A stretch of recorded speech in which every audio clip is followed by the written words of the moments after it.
सहयोग कार्यक्रम में स्वास्थ्य मंत्री जी ने कहा कि हम लोगों का मकसद है जन कल्याण। जनता के बीच क्या कार्यक्रम चल रहा है, उनकी कठिनाइयाँ क्या है, कठिनाइयों की जानकारी प्राप्त कर उनकी जो भी परेशानियां हैं उन्हें दूर करना है। और बताइए आप लोग पेगासस मामले पे जिस तरह से मुख्यमंत्री ने जांच की मांग की है, क्या कहेंगे? आप लोग के लिए बड़ी असहज स्थिति होगी क्योंकि केंद्र ने तो इनकार कर दिया।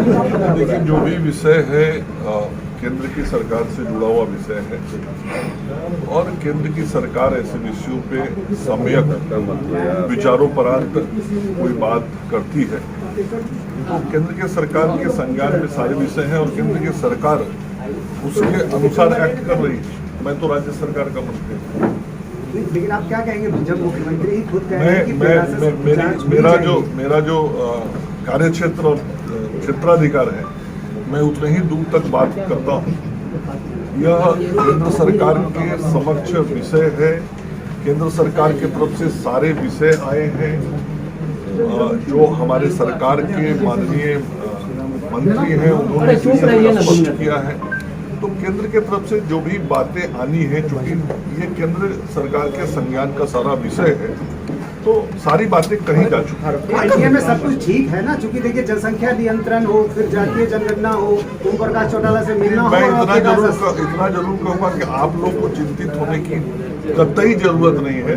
एनडीए बहुत ही मजबूती के साथ चला है, चल रहा है और चलेगा। लेकिन सीएम की राय तो स्वाभाविक कुछ विचारों में भिन्नता हो सकती है। सर, आपके दूसरे लाइन जीतन राम मांझी भी जांच की मांग कर रहे हैं पेगासस में। उन्होंने कहा कि अगर विपक्ष हंगामा कर रहा है तो जरूर कोई इंपॉर्टेंट चीज होगी इसमें, वो भी लगातार बोल रहे हैं इस तरीके से। इस विषय पे हमारे केंद्र के मंत्री जो अधिकृत भी हैं इस विषय पे बोलने के लिए, उन्होंने बहुत विस्तार से सारी बातें कही हैं। उसी बात को दोबारा दोहराने की जरूरत नहीं है। तेजस्वी और नीतीश कुमार की मुलाकात के बाद ही देखने को मिल रहा है कि नीतीश जी लगातार दिल्ली जाते हैं, ओम प्रकाश चौटाला से मिलते हैं, पेगासस और इस विषय पे जातीय जनगणना पे बहुत बोलते हैं कि बीजेपी पैसे पीछे कैसे जा सकती है। विधानसभा में जो पारित हुआ था तो वो भी साथ थे, अब पीछे जाने का सवाल ही नहीं है।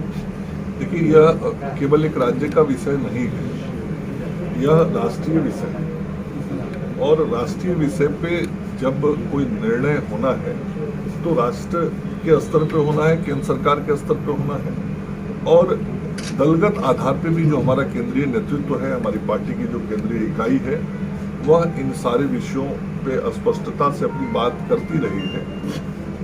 स्वाभाविक रूप से जब दल अलग होते हैं तो विचारों में कुछ भिन्नता होती ही है, लेकिन कुल मिलकर हम सब एनडीए हैं और इस देश और राज्य के विकास के लिए बहुत ही प्रतिबद्धता के साथ काम करते हैं। मुख्यमंत्री जनता दरबार कार्यक्रम कर रहे हैं, बनने की होड़ है क्या?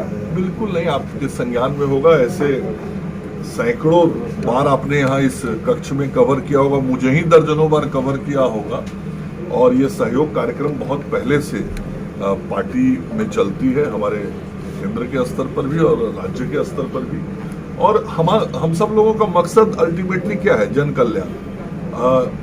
जनता के बीच जो कार्यक्रम चल रहे हैं उसका इम्प्लीमेंटेशन, जनता को यदि कोई कठिनाई है तो उसकी जानकारी प्राप्त करना, फिर उन कठिनाइयों को दूर करने की कोशिश करना। तो सरकार में रहने वाले जितने भी लोग जितने तरीके से जनता से जितना ज्यादा इंटरेक्ट होंगे उतना ज्यादा लोकतंत्र मजबूत होता है। सर, क्या आप लोगों को ये लग रहा है कि एक बार फिर से नीतीश कुमार कुछ यू टर्न ले सकते हैं, क्योंकि जिस तरीके से वो लगातार विरोधी दलों या विपक्षी दलों के बहुत चहेते बनते जा रहे हैं? बीजेपी किसान आंदोलन का विरोध कर रहे थे, ये समर्थन देते हैं। ये सब आप लोग अपने तरीके से विश्लेषण करें, लेकिन माननीय मुख्यमंत्री जी ने स्वयं विश्लेषण करके बहुत स्पष्ट कर दिया है कि उन्होंने अपने ही से कहा है मुझे रुचि नहीं इन चीजों। तो जब स्वयं माननीय मुख्यमंत्री ने सारी बातें आपके सामने स्पष्ट कर दी, इस पर प्रश्न जांच होनी चाहिए, ये दूसरा विषय पूछ रहे थे अभी। अच्छा।